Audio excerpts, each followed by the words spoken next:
Mactan. So ang ginawa ng mga tauhan ni Magellan, bumaba, hindi nila alam, maputik. So, yung paa nila, nahihirapan silang gumalaw, nahihirapan silang maglakad.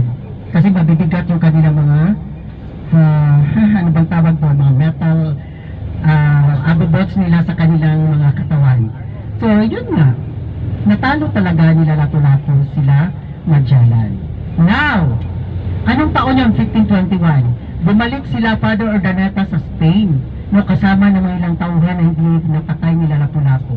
Nag-report sa King of Spain, bakit na napatay nga si Magellan dito sa Lapu-Lapu. And yung travel na yon, yung navigation na yon, nandun sa Mactan Island, nagpapatunay na bilog pala ang mundo. Imagine, dito pa nila na ano sa Pilipinas, sa history na bilog pala ang mundo. Dahil naikot ng fleet ngayon ni Juan Sebastian Elcano at napatunayan nila na bilog ang mundo at hindi flat. Okay.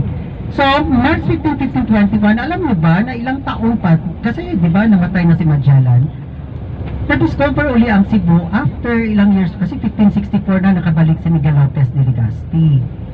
So, nung time na yun, na-stop ang ano ng Spain hanggang sa 1564 na naman, sa time ni Miguel Lopez de Legazpi. Now, nung dumating na sila Miguel Lopez de Legazpi dito sa Cebu, ginawa na niyang Cebu as model ng isang town or poblasyon or munisipyo.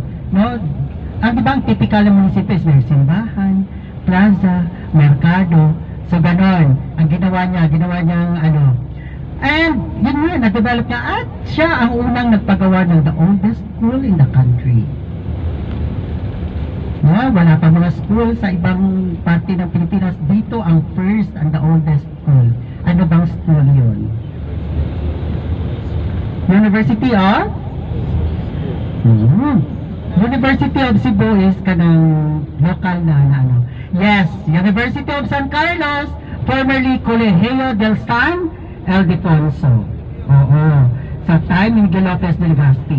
Dito din sa Cebu ang kauna-unahang street or daan. No? Kasi dati wala, parang ano lang dito. At yun ay tinawag nilang Colon Street.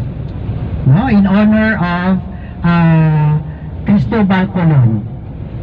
Okay. Tapos excuse lang. Marvili. Saan lunch lang kaya nakitay? Ang kay Cyrus. Nandun si Cyrus.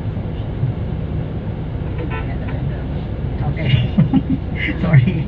Okay. Oldest street in the Philippines, Colon Street, dito din sa Cebu.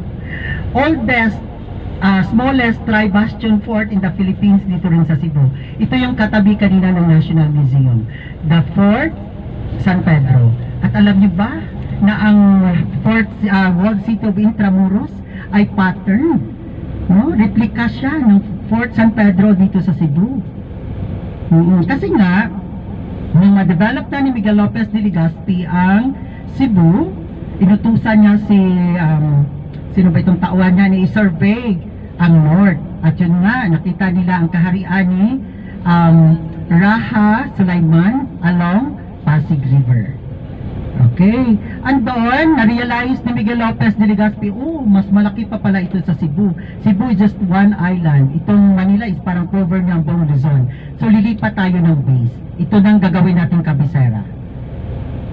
So, yun na. Naiwan ng Cebu, lumipat sila Miguel Lopez de Legazpi at inirigalo niya ito sa King of Spain, no, as the ever loyal city. Kaya, ang Manila na ang ginawang kabisera ng hari ng Espanya kasi under na tayo ng Spain that time. Iba talaga kapag busog, no? Ano ang ginagawa ng baboy kapag busog? Okay, so me and my mouth will shut para bigyan kayo ng chance na makapag-nap muna. Ipagpatuloy natin mamayahin ating mga chika-chika at ibang mga info. Ano? Bibigyan ko kayo ng pagkakataon na makapag-power nap. Isisip ko na muna, ha? Okay, have a good night.